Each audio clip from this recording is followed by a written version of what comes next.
दोस्तों नमस्कार। आज एक बहुत गंभीर मुद्दे पर आपसे मुखातिब हुआ हूँ। आज किरण नेगी केस में सुप्रीम कोर्ट का फैसला, अंतिम आदेश आने की संभावना है।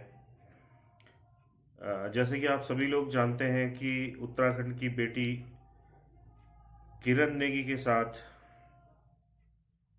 दरिंदगी करके दुर्दांत तरीके से उसकी हत्या कर दी गई थी। 9 फरवरी 2012 को दिल्ली की ये घटना थी, जब किरण नेगी अपनी कुछ सहेलियों के साथ नौकरी करके घर लौट रही थी। अपने परिवार में वो बड़ी बेटी थी और अपने पिता को सहयोग करते हुए वो एक छोटी सी नौकरी कर रही थी, जिससे कि अपने जो छोटे भाई बहन हैं उनकी पढ़ाई करवा सके। लेकिन कुछ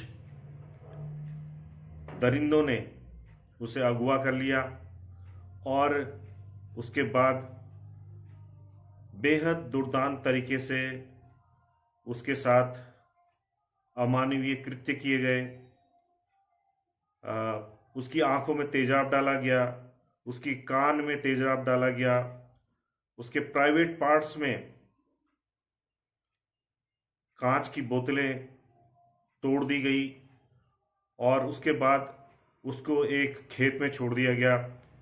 जिसके बाद जब पुलिस ने बहुत ज़्यादा मदद परिवार की नहीं करी और लोग धरने पे बैठे, उसके बाद कहीं पुलिस ने अपनी तहकीकात शुरू करी, तो 14 तारीख को 14 फरवरी 2012 को 4 दिन तक तड़पने के बाद एक खेत में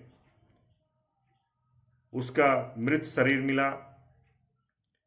ये जो 3 मुजरिम थे, ये 3 जो मुजरिम हैं, ये अभी तक जिंदा हैं। ये हमारे उत्तराखंड के लिए एक, मैं कहूँगा, एक हमारे लिए भी एक चैलेंज है कि जहाँ निर्भया केस में, जो कि लगभग 2012 के आसपास ही हुआ, सामाजिक रूप से लगातार दबाव बनने की वजह से, मीडिया प्रेशर बनने की वजह से उसके जो मुजरिम थे उनको फांसी की सज़ा हो चुकी है।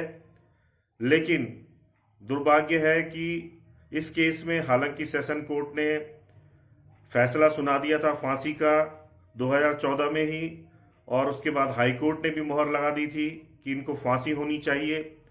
उसके बाद इसके खिलाफ, इस फांसी के फैसले के खिलाफ इनके रिश्तेदारों ने, जो मुजरिम हैं, इनके रिश्तेदारों ने सुप्रीम कोर्ट में अपील करी और वो अपील 2012 से लेकर, माफ कीजिए, 2014 से लेकर अभी तक पेंडिंग है सुप्रीम कोर्ट में। मैं समझता हूं कि किरण नेगी का परिवार, उसके पिता बेहद गरीब हैं, बहुत गरीब परिवार है, तो कोई फाइनेंशियल हेल्प नहीं है बड़े एडवोकेट को करने के लिए। लेकिन हमारे उत्तराखंड के लोग लगातार दबाव बनाते हैं, आंदोलन करते हैं दिल्ली में, लेकिन हमारे प्रदेश से इस केस के खिलाफ कोई मजबूत आवाज़ उत्तराखंड से नहीं उठती, जो कि उठनी चाहिए। और लगातार कम से कम सोशल मीडिया पे एक प्रेशर तो बनाया जा सकता है। कम से कम सोशल मीडिया पर, फेसबुक के माध्यम से, व्हाट्सएप के माध्यम से हम लगातार सरकार पर और जो सुप्रीम कोर्ट है, उनके जो माननीय जजेस हैं, उनके संज्ञान में अपनी भावनाएं तो कम से कम पहुंचा सकते हैं कि इन दरिंदों को फांसी से कम सजा बिल्कुल नहीं होनी चाहिए। ये रेयरेस्ट ऑफ द रेयर केसों में है। इस तरह का व्यवहार बहुत कम केसों में ऐसा हुआ है कि इस तरह का व्यवहार मुजरिमों ने किया हो और उन्हें फांसी से कम सजा हुई हो। तो एक मजबूत आवाज़ उत्तराखंड से उठनी चाहिए, कम से कम सोशल मीडिया के माध्यम से उठनी चाहिए। और जो लोग इसके लिए सड़कों पर हैं, दिल्ली में प्रदर्शन कर रहे हैं, कई लोग मैंने देखे, उत्तराखंड एकता मंच के लोग वहाँ पे दिल्ली में सड़कों पे हैं। कुसुम कंडवाल भट्ट जी को मैंने देखा, जो कि सर्च माई चाइल्ड करके एक संस्था चलाती हैं, वो भी लगातार सड़कों पे हैं, देहरादून में कैंपेन कर रही हैं।